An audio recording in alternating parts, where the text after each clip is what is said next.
pag ang Panginoon ay magpapakita sa atin ng buhay na patotoo, ito'y ipapakita niya sa buong sanlibutan. If you remember David's, in the book of Psalms chapter 23, I will create a table in front of your frenemies.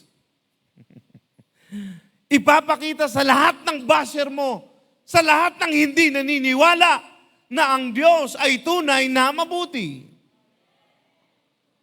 When God creates a statement, it tells your neighbor, it tells your relatives, it tells your loved ones that your blessing is not measured and it's not in the capacity of your bank account. Na ang pagpapala mo ay hindi galing sa iyong galing at lakas o swerte, ito ay galing sa Panginoon. That your giving is not because you're rich, your giving is because of your heart. You want to serve God. Your singing is not because of your voice.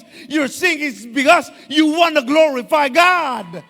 Your actions is not because you are a great man. It is because God has been great in your life. Oh, the Lord has been good to each and every one of us.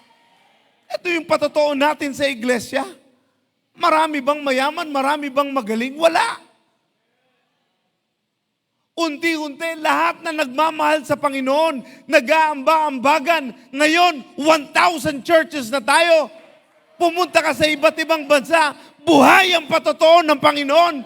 Hindi siya tumitigil. Hanggang ngayon, nagpapatotoo pa rin siya. Oh, I don't want to end this message right now. God is on a roll. When He makes a statement in your life, He's going to use you. He's going to use you. He's going to use each and every one of us. Pag gagamitin ka ng Panginoon, He's going to make an example out of your local church. He's going to make an example out of your friends. He's gonna make an example out of your family. Bakit tong pamilya na to? Wala namang masyadong sinabi to. Bakit patuloy na pinagpapala ng Panginoon? Hanggang ngayon, naglilingkod pa rin. Hanggang ngayon, nasa church pa rin. Hindi mo maiyayabang yan. To begin with, wala naman ngayon. Kung ano man maiyayabang mo, wala yan. Tandaan mo, pag mayabang ka, may mas mayabang sa'yo.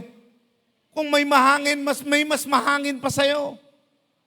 Ako, yung iba nga ang pangalan 3D electric fan. Yung iba ang pangalan Iwata. Wala kang maipagmamalaki. Bro, sis, you can't post nothing. There's always something greater. There's always something greater. Pero mga kapatid, kung ipapatotoo mo kung gaano kabuti ang Panginoon, maliit, malaki, mahirap, imposible, gawa ito ng Panginoon.